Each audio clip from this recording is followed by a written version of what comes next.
চলে আসলাম বড় ছেলের বার্থডে করব, তো সবাই চলে আসেন যারা যারা আমার বড় ছেলেকে দেখতে চান। আর দেখতে হলে পুরো ভিডিওটাই দেখতে হবে। তো আসসালামু আলাইকুম, কেমন আছেন, কি অবস্থা সবার? সবাই আমার পেজটা লাইক ফলো দিয়ে সাথে থাকবেন যেন আমাদের ভিডিওগুলো প্রতিদিনই আপনাদের কাছে চলে যায়। হারিয়ে যাওয়া সন্তান যখন এতদিন পরে মায়ের কাছে আসে তখন তো আসলে আপনাদের সাথে শেয়ারই করতে হয় না। তো চলুন দেখা যাক আমার বড় সন্তান, আপনারাও দেখতে চলে আসলাম এখন ফ্লেভার্স আর কি, চকবাজার ফ্লেভার্স। আর এর আগে আমরা ফুলকলি এবং হচ্ছে ওয়ালফুটে দেখেছি, কেকগুলা খুব একটা পছন্দ করে না এরা। তো এখন সবকিছু মিলাইয়া কেকটা একটু ডেকোরেশন করে নিয়ে নিলাম, যেহেতু যে কোনো একটা রেস্টুরেন্টে গিয়েই কিন্তু বার্থডে সেলিব্রেটটা করা হবে।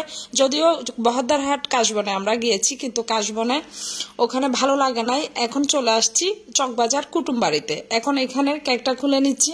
আর আমার ছেলেকে যারা যারা দেখতে চান এখনই দেখে ফেলবেন। আর যারা তো ছোট ছেলেকে দেখেছে নেই জানে নেই, হ্যাঁ একটু দুষ্ট, আর বড় ছেলেও কিন্তু কম দুষ্ট না, দেখে ফেলছেন।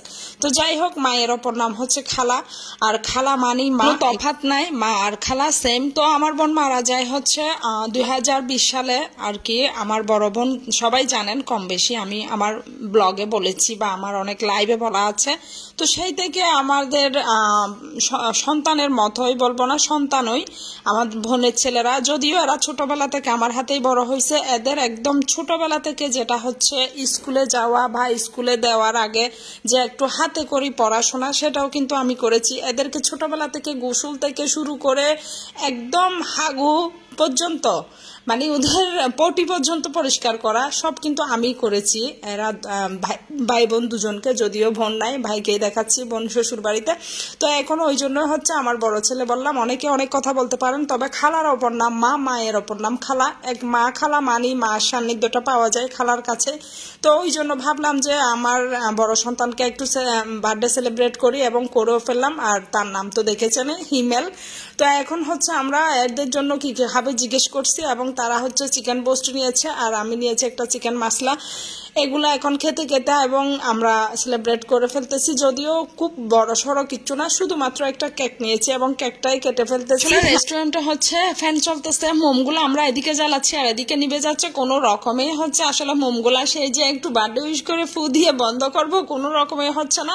আমি অবশেষে বললাম যে না, এখন আর বন্ধ করতে হবে না বা নিবাতে হবে না, এমনিতেই কেকটা কেটে ফেলো। যদিও এখন সে বার্থডে সেলিব্রেটটা করে ফেলছে, একটু আনন্দ, একটু খুশি, একটু ভালোবাসা, এগুলাই হয়তোবা সেই একটু কিছুক্ষণ সময়ের ইয়াতে সেই চলে গেল তার মায়ের কাছে। তার মা কিন্তু প্রত্যেক বছর তার কিন্তু জন্মদিন বা বার্থডে সেলিব্রেটটা করতো। সেই যে একটা মন খারাপ তার হচ্ছে, তাকে কেউ সেলিব্রেট করতেছে না বা এত বছর করে নাই।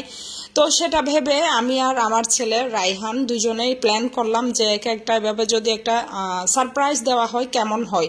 তো সে তো মহা খুশি, সে তো জানতোই না এরকম একটা মানে সারপ্রাইজ তাকে দিব। যদি আমাকেও খাওয়াই দিছে, আমি কিন্তু কেক খুব একটা খাইতে পারি না। আমি সবসময় যেটা একটা ক্রিমি আছে ওই জিনিসটা আমার ভালো লাগে না, বিশেষ করে চকলেটই তো একেবারেই না। তো রাইহান অনেক পছন্দ করে চকলেটই কেক আর ইয়া। তো আমরা একে অন্যকে খাওয়াচ্ছি, কারণ আমরা মা ছেলে তিনজনেই এখানে, বড় ছেলে, ছোট ছেলে আর আমি। তো আমি হাসতেছি কারণ আমার সারা মুখে একদম কেকের ক্রিমগুলো লাগাই দিছে। তো যাই হোক, যারা যারা দেখেন নাই আজকে দেখে নেন আমার বড় সন্তানকে। বড় সন্তান আসলে আমি আবারও বলতেছি, মায়ের স্নেহ ভালোবাসা সবকিছুই কিন্তু খালার কাছে পাওয়া যায়। আর আমি এমন একটা খালা যে তাদেরকে কিন্তু ছোটবেলা থেকে অনেক বকা জকা পিটা একদম পটি পর্যন্ত পরিষ্কার করেছি, এবং সেটা হচ্ছে ছোটবেলা থেকেই। তো যাই হোক, এখন হচ্ছে আসলাম বাটা থেকে রাইহান বলছে জুতা নিবে, এবং আমার ভাগ্নাকে বলতেছি তুমি এক জোড়া নিয়ে নাও, কারণ তোমাকে তো কিছু দিই নাই, এক জোড়া জুতা হইলেও দিয়ে দিই। তো এখন রাইহানকে বলছি তুমি আপাতত নিও না, তোমার ভাইয়া নেক, যেহেতু আমার এত আসলে ইয়া নাই, বাজেট নাই, তো তুমি নাও। তো থাকলে হয়তো বা ওকে এরকমই কিছু না কিছু নিয়ে দিত, ঘুরাইতো, এই সেই সব কিছু না, মারা যেটা করে আর কি। যাই হোক, আমি খালা হয়ে সেটা করলাম। আসলে আমার তো এত বছর অনেক কিছু করার মতো ওরকম কোনো এবিলিটি আমার ছিল না, তবে এখন যতটুকু পারছি চেষ্টা করেছি। তো ভালো থাকেন, সুস্থ